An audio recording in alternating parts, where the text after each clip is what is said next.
بسم اللہ الرحمن الرحیم۔ السلام علیکم۔ میرا نام عائشہ ہے۔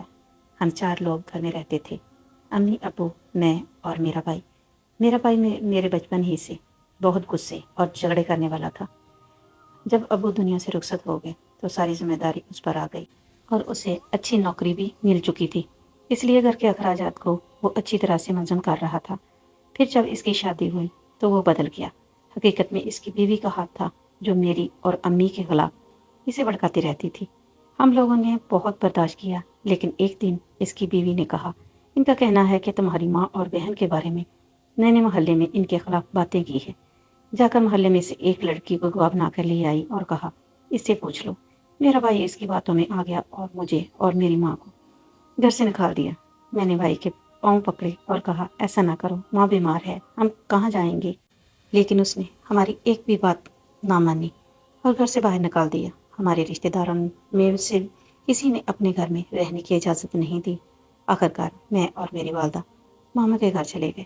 ماموں اچھے تھے، اس لیے انہوں نے ہمیں اپنے گھر رکھ لیا۔ ماموں کے گھر میں صرف 3 لوگ رہتے تھے، ماموں، ان کی بیوی اور ان کا بیٹا۔ لیکن ان کا بیٹا 19 سال کا تھا اور اس کے بارے میں گاؤں والے اچھے ریویوز نہیں رکھتے تھے۔ سب کہتے تھے یہ چرس، سگریٹ وغیرہ پیتا ہے اور اس کی دوستی بھی اچھے لوگوں سے نہیں ہے۔ لیکن وہ گھر اور فیملی میں بہت شریف بن کر رہتا تھا۔ وہ ہر وقت غلط نظروں سے مجھے دکھتا رہتا تھا۔ ماموں نوکری کرتے تھے اور کئی بار سبزی لینے یا کہیں اور جانا ہوتا تو میری والدہ اور ماموں کی بیوی جاتی تھی۔ میں گھر پر اکیلی رہتی تھی۔ ایک دن ایسا ہوا کہ میں اکیلی تھی، گھر میں کوئی نہیں تھا۔ اچانک سے دروازہ کھلا اور وہ آ گیا۔ اس نے پوچھا کہ سب کہاں گئے ہیں؟ میں نے اس سے جھوٹ بولا اور بتایا پڑوس میں گئی ہیں، جلدی آ جائیں گی۔ تھوڑی دیر بعد وہ اپنے روم میں چلا گیا اور وہاں اپنی امی کو کال کی کہ وہ کہاں ہے۔ اس کی ماں نے اسے بتایا کہ وہ اس کی خالہ یعنی کہ میری امی بازار گئی ہیں، وقت لگ سکتا ہے واپس آنے میں۔ اسے موقع مل گیا میرے نزدیک آنے کا۔ جب میں روم میں تھی تو میرے پاس آیا اور بولا کہ کچھ کھاؤ گی؟ میں دکان پر جا رہا ہوں۔ وہ ساتھ اپنی زبان اپنے ہونٹوں پر لگا رہا تھا اور ہاتھ بھی گندی جگہوں پر لگا کر بات کر رہا تھا۔ مجھے اس کی نیت معلوم ہو گئی تھی۔ میں نے اسے کہا کہ آپ جاؤ، میں کچھ نہیں کھاؤں گی۔ وہ باہر چلا گیا، لیکن باہر سے نظر بھی رکھ رہا تھا۔ میرا بیگ دوسرے کمرے میں تھا جو اس کے روم کے نزدیک تھا۔ وہ اپنے روم سے مجھے دیکھ رہا تھا جب میں اپنے کپڑے نکال رہی تھی۔ شاید اسے معلوم ہو چکا تھا کہ مجھے نہانا ہے اور نئے کپڑے اس کے لیے نکال رہی ہوں۔ پھر وہ اٹھا اور باہر نکل گیا۔ مجھے پتہ نہیں چلا کہ وہ کدھر گیا۔ وہ آہستہ سے اس روم میں گیا جہاں میں سوتی تھی اور وہ وہاں چھپ گیا۔ جب میں روم میں آئی تو میں اپنے کپڑے جو بیگ سے نکال کر لے آئی تھی وہ بیڈ پر رکھے، اور واش روم میں کپڑے لٹکانے کی جگہ نہیں تھی، اس لیے میں وہ کپڑے چارپائی پر رکھ دیے کہ واپسی پر اٹھ کر پہنوں گی۔ میں واش روم میں چلی گئی۔